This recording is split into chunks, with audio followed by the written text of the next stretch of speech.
Hello and welcome back to another episode of Math with Sohn. Today we are going to be talking about springs, and we're going to be talking about them when they're parallel and in series, as well as how to find the spring constant when you have like a spring hanging an object off of it, okay?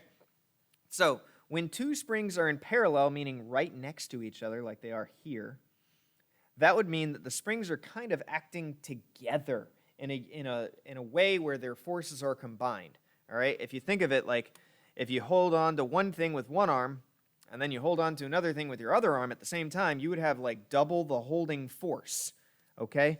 So when that happens, when they're in parallel, the force of the springs is the sum of the two, which means your spring constant, your spring equivalent for your constant would equal the spring constant of the first spring and the second spring put together, all right? So you can use Hooke's law, but you would have to realize that the spring constants are going to be combined because their forces are working in tandem. However, when they are in series like this, where there's one spring then another spring, the effective spring constant is smaller than either of the individual springs put together, which is kind of confusing to a lot of students because they're like, wait a minute, we got two springs, how come it's not stronger? And I bring up the idea of, let's say you have a rubber band, which is kind of like a spring. Okay, so let's say you have this singular rubber band, and you wanted to take, even though it's a smaller rubber band, if you wanted to stretch it this far away, that would take a little bit of force, because it would actually stretch if you had to stretch it out, a little tiny bit. What if you had two rubber bands put together, and then you wanted to stretch it? Well, they're going to have a little bit, you're going to have twice the amount of like flexibility. They're going to be floppy. Let's say they're floppy in the beginning, and then you want to pull it the same distance as you did the first time, but because there's twice the rubber band, there's twice the amount of like regular floppiness involved in it, and it won't actually pull as hard as it would if you had just a single rubber band, okay? So their spring constants are kind of diluted, so to speak. And the formula here is the 1 over the K equivalent is equal to 1 over K1 plus 1 over K2. Now in AP Physics, I haven't seen a lot of this, but I have seen something to potentially where they might have some in parallel. I haven't seen many where they put it in series though.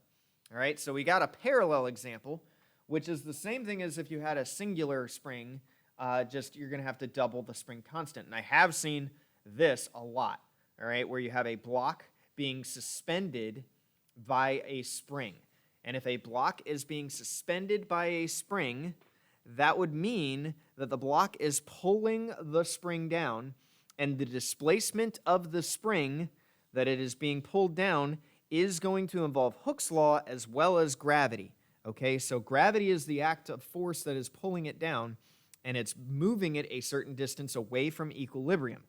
All right, so, and then it reaches a balance. So because people think, oh, it's an equal, like, here's where it gets confusing. With no block, these springs would be like a little bit further up.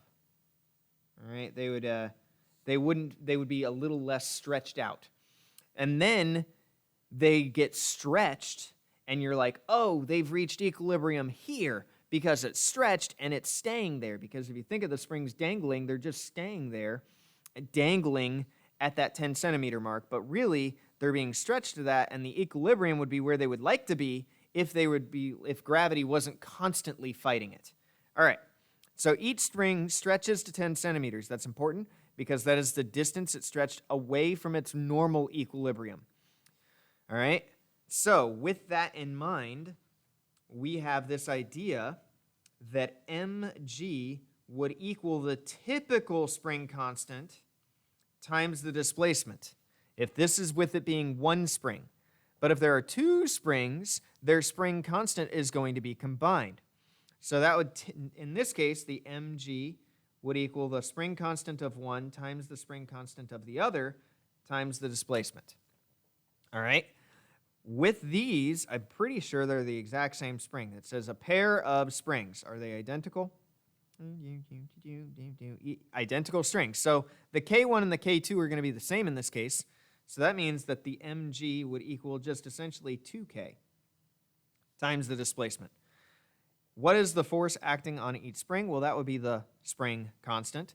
M and G we know. We know the displacement. If we solve for K, we would end up with mg divided by 2x.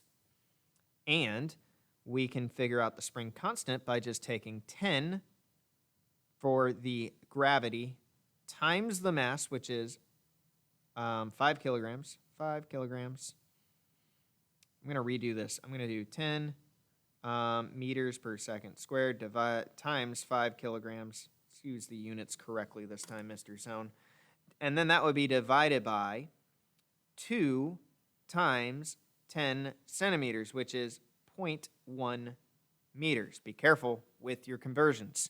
If you do the calculations here, we got 10 times 5, which ends up being 50 meters per second squared kilograms, divided by 2 times 0.10 meters. And if we do that math, we end up with, drum roll, 250 newtons per meter as the spring constant. And that spring constant is the thing, again, it's the thing keeping the springs kind of in equilibrium. It's the thing fighting gravity, and gravity was what was pulling it down. All right, that's going to do it for this one. Until next time, my friends, I will see y'all later. Bye.